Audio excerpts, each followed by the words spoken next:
Yes, I actually foresee that coming because the NSAS protest was actually, a litmus test for the Nigerian youth, to show that, to prove that they can engage, they can organize, and they can also find expression in, airing the so much bottled up anger, bottled up, concern and agitation, and their frustration about the governance.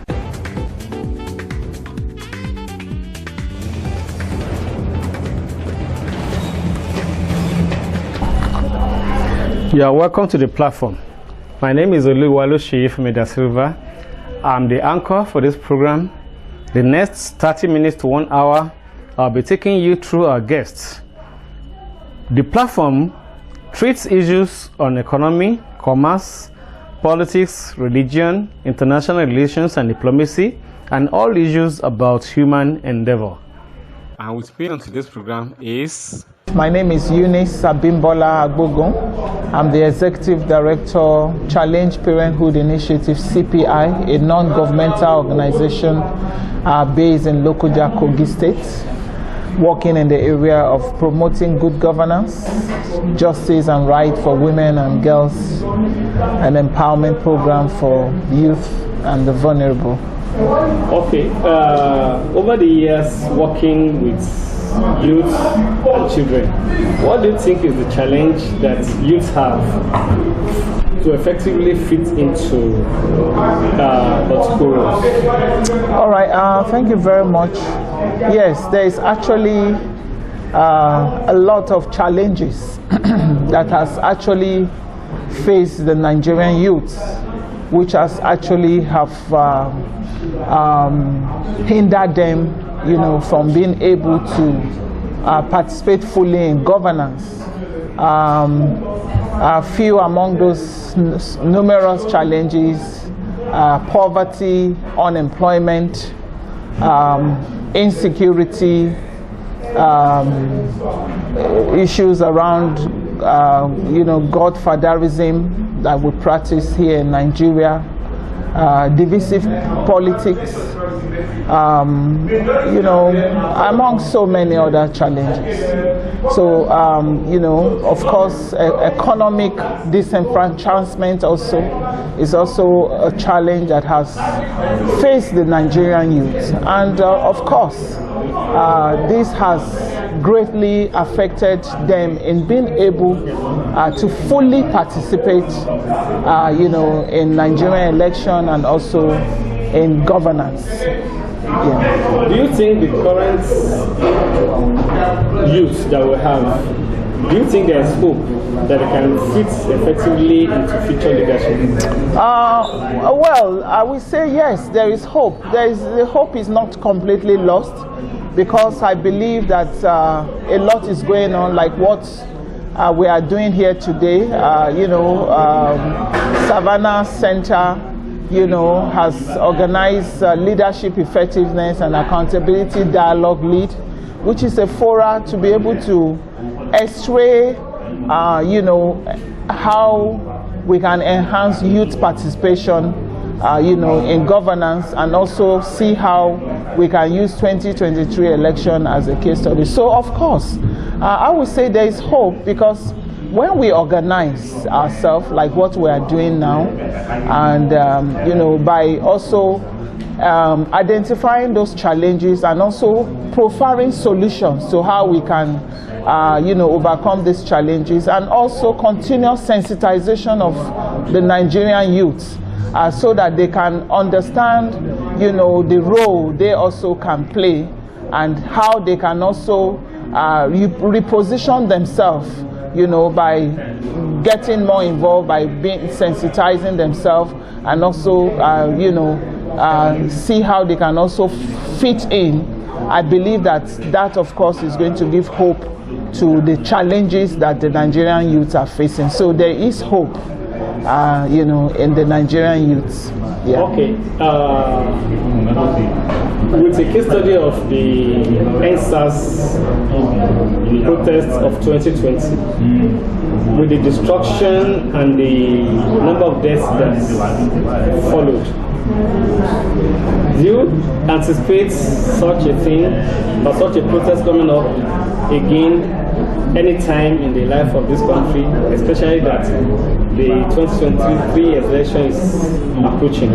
Yes, I actually, you know, foresee that coming, because the NSAS protest was actually, you know, a litmus test for the Nigerian youth, you know, to show that, to prove that they can engage, they can organize, and they can also find expression in, you know, airing, you know, the so much bottled up anger, bottled up, you know, concern and agitation, and their frustration about the governance of Nigeria.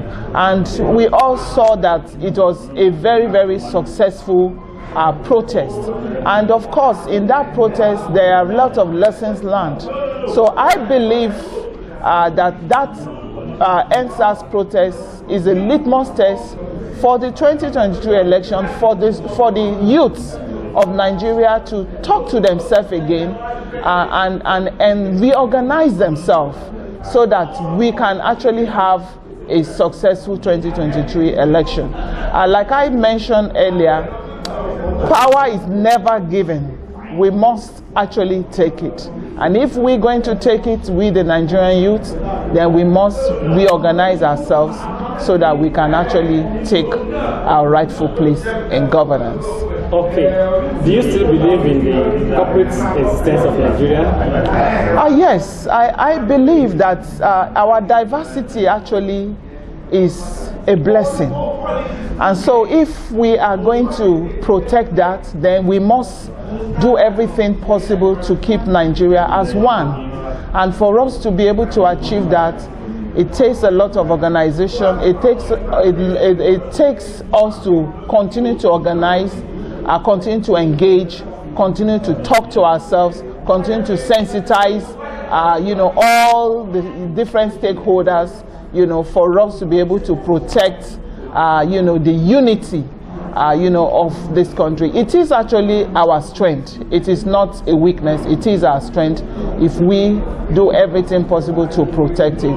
But in so protecting it, it's not a reason why, you know, the youth should be left behind, or any group, whether the youth or the women, you know, should be left behind. But I believe that there should be balance in giving everybody equal space and opportunity to be able to engage.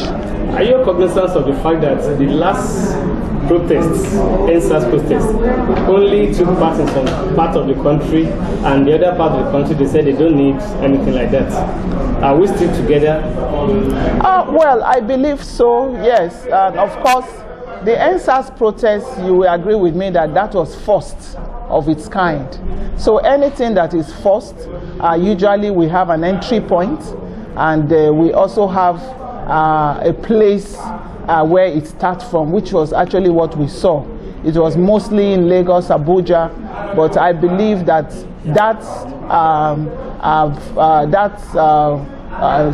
that protest itself is an expression. A strong statement has been made in this nation that the power is in the hands of the youth, and that if they better organize themselves and they better engage, you know, they better network and coordinate themselves, it is very, very possible to take this country. So how do we manage the negative aspects of the protests? Yes, it's all still, you know, from the lessons learned, it still boils down to better organization, because we saw the good aspects of that NSAS protest, and then we also saw the negative part of that NSAS protest. But I believe that the lessons learned is moving forward is that as youth we can better organize, so that we do not allow the good intention that we have to be hijacked by the bad eggs, just like it happened during NSAS. Okay, are you also prepared to face clampdown by the class? Definitely, like I did mention earlier, anything, taking your rightful place, power is never easy to be handed over. There will always be resistance. And so the Nigerian youth are ready to take their rightful place. They are ready because they have to die for it. Of course, the Nigerian youth are ready to lay their lives, for the betterment of this nation. We already have them. We have a number of them that have gone to prisons. They are being harassed. They are, they are being intimidated because they are vocal, because of what they stand for. And so this is not new. We already have a lot of, responsible Nigerians who are fighting for the right of this country and the right of others. So it continues. At the end of the day, we want to see a better Nigeria. We want to see a working system that can bring about, good governance, which is the dividend of every citizen of this country. Thank you for talking to us. Thank you very much.